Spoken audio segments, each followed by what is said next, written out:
Hay historias que se cuentan y hay historias que se viven. La tragedia del jet set no solo dejó huellas en quienes perdieron a sus seres queridos, también marcó a quienes estuvimos allí, frente a frente con el dolor, narrando en tiempo real lo que nadie quisiera contar.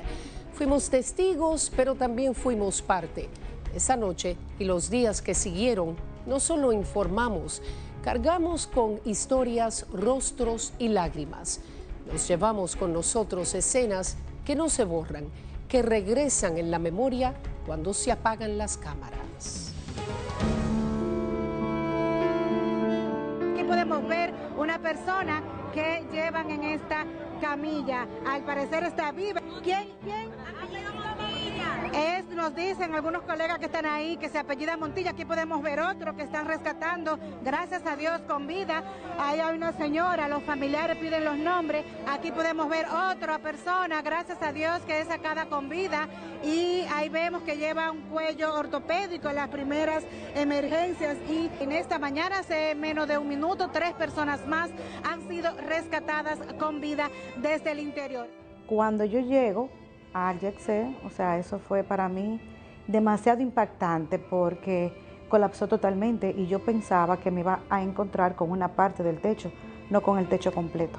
Fue muy difícil porque tú ver gente llorando, pidiéndote ayuda a ti como periodista. Sálvame a mi primo que está allá abajo, míralo ahí donde está, me mandó un video y tú no puedes hacer nada y tú y transmitiendo, informando y la gente. Entonces yo estaba a la par como periodista de CNN, pero como encargada de comunicaciones del hospital que tú sabes que trabajaba. Entonces toda la gente me llamaba para saber si su pariente que habían sacado estaba en el hospital. Y yo tenía que trancar la llamada, terminar el en vivo, pero también sabiendo la impotencia de esa gente, llamar al hospital para decirle si está, no está, falleció, está vivo. Fue muy difícil en todos los sentidos. Se puede ver aquí afuera la tristeza, la desesperación, la angustia por aún desconocer el paradero de sus familiares que se encontraban ahí dentro. También tenemos un amplio despliegue policial y militar en toda la zona. Al lado de mí mucha gente llorando. Tú nada más escuchabas los nombres de las personas, cada uno llamando a su familiar, llamándolo, y cada uno diciéndole a los rescatistas: ella tiene el pelo negro, ella tiene unos jeans, ella tiene la cartera de este color. Había un muchacho que estaba al lado de mí y estaba voceando mucho y llorando mucho. Y yo le decía, tranquilo, que ella va a salir. Y él decía, es mi esposa, es mi esposa. Y uno de los rescatistas le pasó el celular de ella a él y le dijo, no la llames más, no la llames, porque me la tienes desesperada. Y ella está queriendo salir, yo te la voy a sacar, yo te la voy a sacar. Y yo le doy aliento. A las horas. Fue muy desgarrador porque lo tengo aquí llorando. Ese muchacho, su esposa murió.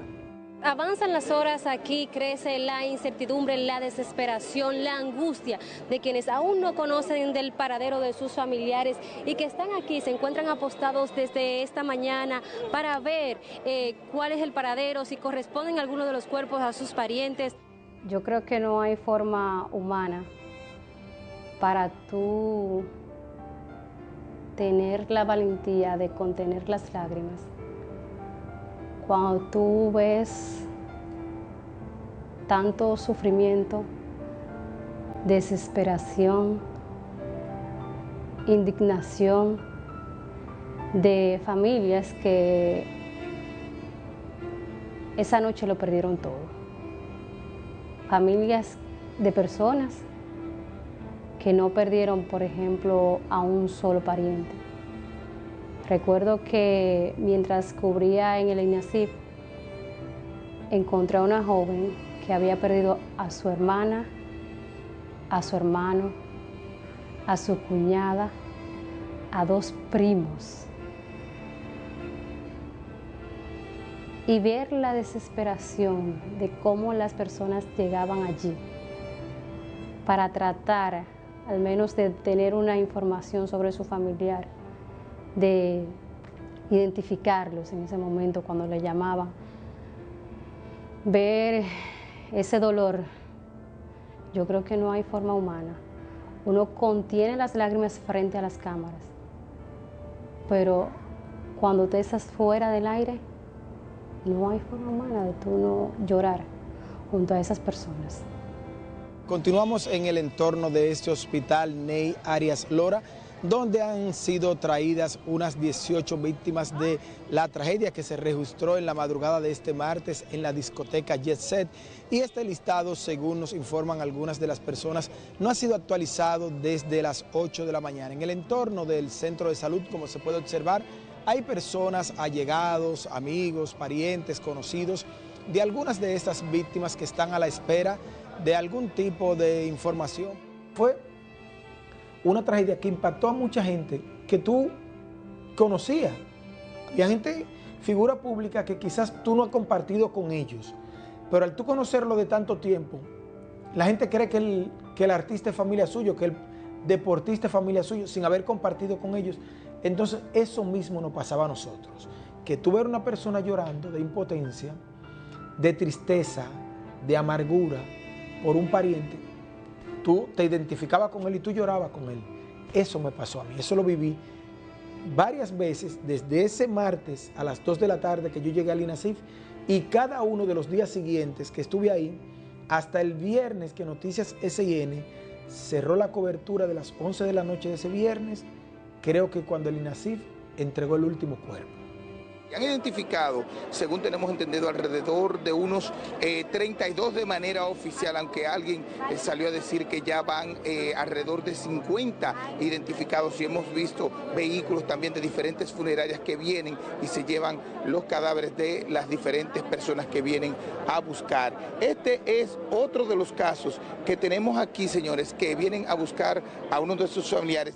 Es totalmente difícil, porque uno tiene que deberse a su labor como profesional, pero hay un momento que uno no puede soportar, entonces tiene que salir un momento, en el momento que uno está fuera del aire, y contener la lágrima o echarla para poder uno echar hacia adelante y ver esta tragedia tan grande, que por lo menos en el tiempo que tengo de experiencia en los medios de comunicación, es primera vez que yo veo tanta gente morir al mismo tiempo. Uno no sabía qué cantidad eran, decían 200, decían 300, y al final de cuentas ver tantas personas es totalmente bastante difícil. Tenemos una persona que están aquí tratando de ubicar unos familiares. Vamos a tratar de conversar con ellos en vivo para Noticias SIN. Saludos, buenas noches. Estamos en vivo para Noticias SIN. Vemos que se acercan a este hospital. ¿Tienen algún familiar que han recibido quizás alguna información de que está aquí? Recuerdo que tenía una tristeza profunda durante esa semana. Y decían, pero que tú no perdiste a nadie, pero fue tanta las cosas que vimos como periodista, fue tanto lo que tuvimos que informar, que eso realmente marcó, y yo creo que no solo a mí, sino a cada periodista que estuvo allí, a cada persona que estuvo allí, a cada rescatista que estuvo allí, cada persona que participó en este proceso quedó marcado por aquel 8 de abril.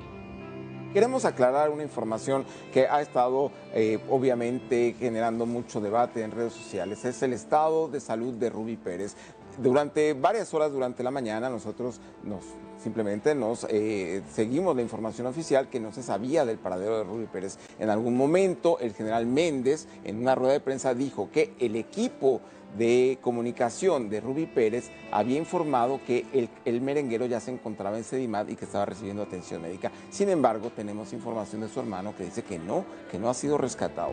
He sido periodista ya por más de 30 años y me ha tocado cubrir tragedias como esta, tragedias similares como el terremoto de Haití, por ejemplo, o como la riada aquí en Jimaní, y uno tiene que actuar con absoluta frialdad. A veces es hasta como cuando te das un golpe y no te das cuenta, y después de que descansas o te bañas, te comienza el dolor. Es después de esas 20 horas de trabajo continuo cuando uno llega cansado a la casa y dice, esto fue demasiado fuerte para el país, fue demasiado fuerte para una sociedad y para gente que uno conoce. Si bien no había ninguno de mis amigos personales, sí había gente que yo conocía, que conocía de lejos, de quien tenía información. Hubo un momento que para quienes estábamos hablando ante las cámaras en ese momento fue muy duro y fue alrededor de las 11 de la mañana. Sabíamos que estábamos ante una tragedia seria, que había personas muertas, pero fue alrededor de las 11 de la mañana, 11:30 de la mañana, en una rueda de prensa del COE, cuando de pronto dijeron: hay más de 50 muertos, han recuperado más de 50 cadáveres de entre los escombros. En ese momento, mi compañera que estaba conmigo en el estudio y yo, creo que hasta nos pusimos pálidos, porque vimos que era una tragedia de una magnitud mucho mayor de la que estábamos esperando. Además, confiábamos en que podían rescatar a sobrevivientes aún con vida, y a partir de ese momento sabíamos que ya era muy difícil, que la gente que quedaba dentro de los escombros había perecido.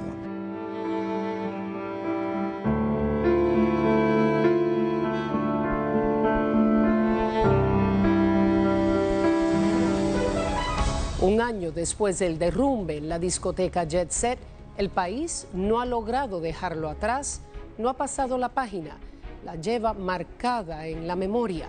Por eso no podemos jamás olvidar, porque eso sería una segunda tragedia.